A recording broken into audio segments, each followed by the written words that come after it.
There are lots of topics in the world to discuss that news and media should be a proponent for. Not just Trump is bad, tariffs, tariffs, tariffs all day long, whatever it is, right? Yeah, we all hear that. We know. Yeah, like we only need like a 10, 15-minute segment on up-to-date current events, and then talk to us about the important things in life. Talk to us how taxes affect the economy. Talk to us about how lower income people need help to get out of their bubbles in life or something, right?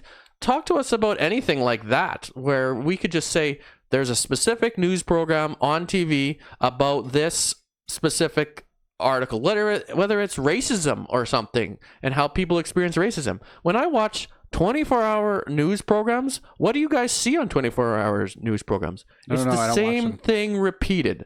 That's all it is. It's just this happened and how do we think about, like, for instance, like, and here's six more people to have their opinion on the exact same thing.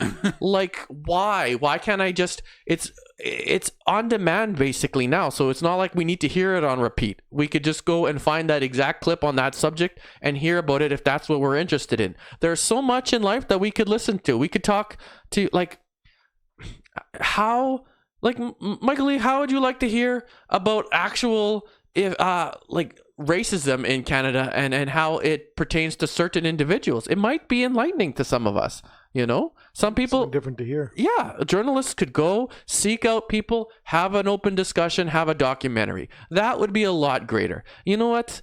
I would propose entire 1.5 million, whatever they're gonna pay, keep it in the budget. We're already paying enough. Just keep it at that amount, but don't give it to news. Don't give it to media, okay? Do something better with it. Support Canada. That's what I say. Use it to create content people want that isn't news. Yeah, Canadian content. What if we had Canadian documentaries, and that's what the funding went to? Like, some of it can go to it, from what I understand. But what if we solely made it that? What if it was for Canadian TV shows? You know, some of it was used for that because it was directly given to the CBC, and that's how they decided to use it.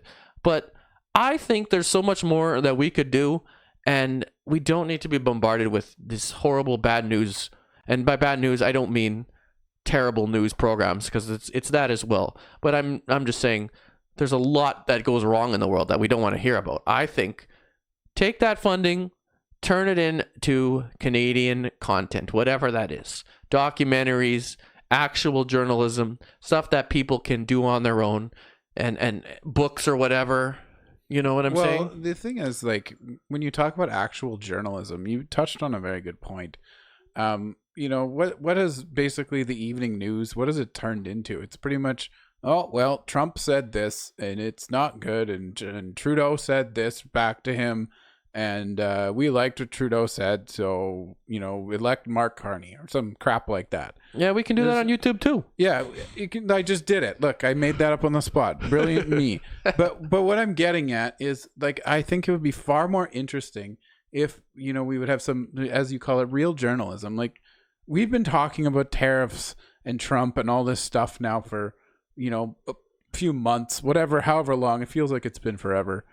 And we still get the same tired, just nonsense story from our media, where they just tell you what was said, and they tell you this, and I see very little of substance of like mainstream programs that dig into this and tell Canadians why are we at this point now where, if, you know, tariffs were imposed on us, it would be such a big problem for us. Why don't they, like, I have babbled it repeatedly to the 6 people that watch this podcast, which I won't do again. But why isn't that kind of thing on the news, being told to people? You know, we don't need to be this reliant on the US, and we had all these opportunities not to be, and here's what our government did, and this is why we are where we are today. I don't see that. I just see, you know, an update on what this blowhard said and what this blowhard said back to them. And I don't need that. My phone will feed me like 37 articles an hour that tell me that same thing, but no one digs into it and has any kind of substance to tell us how we got here And, you know, that might lead to more constructive thought from the average Canadian about how we get out of this mess instead of just patting all these politicians on the back for acting tough, because really that isn't doing much for us.